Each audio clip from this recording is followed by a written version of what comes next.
So now we're going to be hearing from Sarah Jane Payne from Auckland University. Kia ora, Belinda, and tēnā tātou katoa. Ko Sarah Jane tōku ingoa, he uri a hau no te ruera ko tū hoi te iwi. Thank you for the opportunity to share with you the project that is being led out by the Growing Up in New Zealand study to help us all understand how these extreme weather events have impacted on rangatahi, young people, and their whānau wellbeing.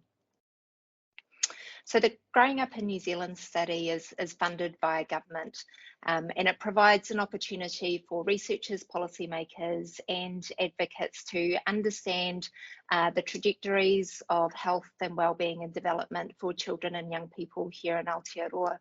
The study started back in 2009 when more than 6,000 women were recruited in their pregnancy. And so the cohort children are now aged between 13 and 14 years.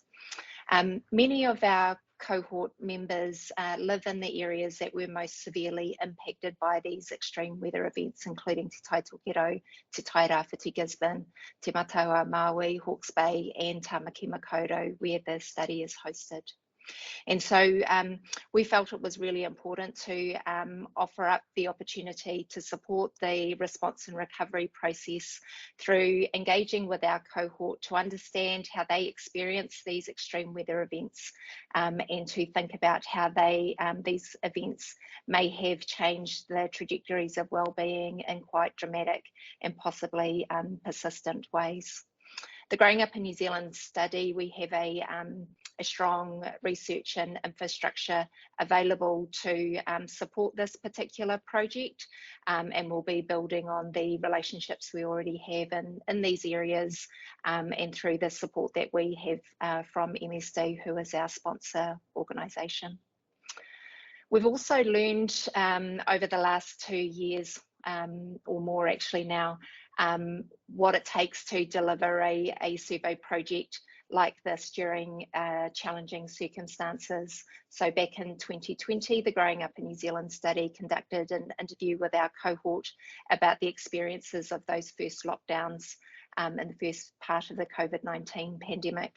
We've also just recently undertaken our 12-year data collection wave, which was conducted entirely remotely and online as we all went through the two major outbreaks of COVID-19, particularly in Tamaki Makaurau.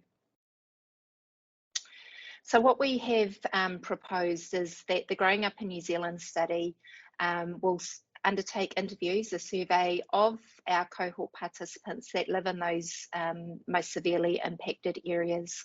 You can see in the table here on the screen, and apologies, my tohutoa, my macron has turned into a tilde, that we have a good number of participants who live in Northland, Gisborne, East Coast and in Hawke's Bay. We're also going to survey approximately half of the cohort who live in the Auckland region. We're in the process of undertaking our consultation process where we've been meeting with our supporting chief science advisors, and I'm now beginning to make contact with the communities who we wish to partner with to understand what their areas of interest are and what they see their wellbeing priorities to be, particularly for young people and whānau. And so some of what we've heard most recently is that we have an opportunity to provide information about the level of damage, disruption and displacement that these young people have experienced immediately after the events, but potentially still ongoing as they enter into these early recovery phases. The study has more than 15 years of information now about the mental, physical, emotional and social well-being of these young people. And we know from the literature that post-traumatic stress disorder is an important issue for young people who've been through similar weather events overseas. We're also really interested and want to be able to help future responses by understanding how young people experienced the support that was put in place post these events. What resources and support did they know about? What did they access? And I think importantly, what did they find useful? What helped them to feel safe and confident and give them some vision that recovery was going to be supportive of their needs and priorities. And so we're really looking forward to bringing that rangatahi perspective through the data set. This gives you an overview of what our project timeline looks like. So as I mentioned, we're in the consultation process of designing our brief questionnaire, which will be administered to the young people themselves, but also the cohort mother, their mother or their primary caregiver, so that we can understand some of those household or whānau impacts as well. We're looking to be in the field in August and undertake the data collection over about a 1 month period.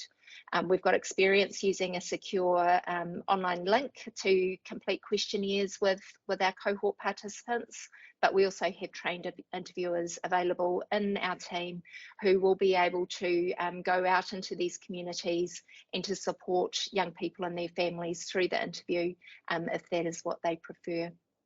We're looking ahead to provide the first round of reporting towards the end of this year. And so we will work with our collaborators to understand what are the wellbeing priorities that we could look to report before the end of 2023, and then look for additional opportunities to make sure that the insights we gather through this questionnaire are able to come through, not just through the funding and investment we've received from MB to date, but also to use any other opportunities to answer questions that are important for the communities that we're here to serve.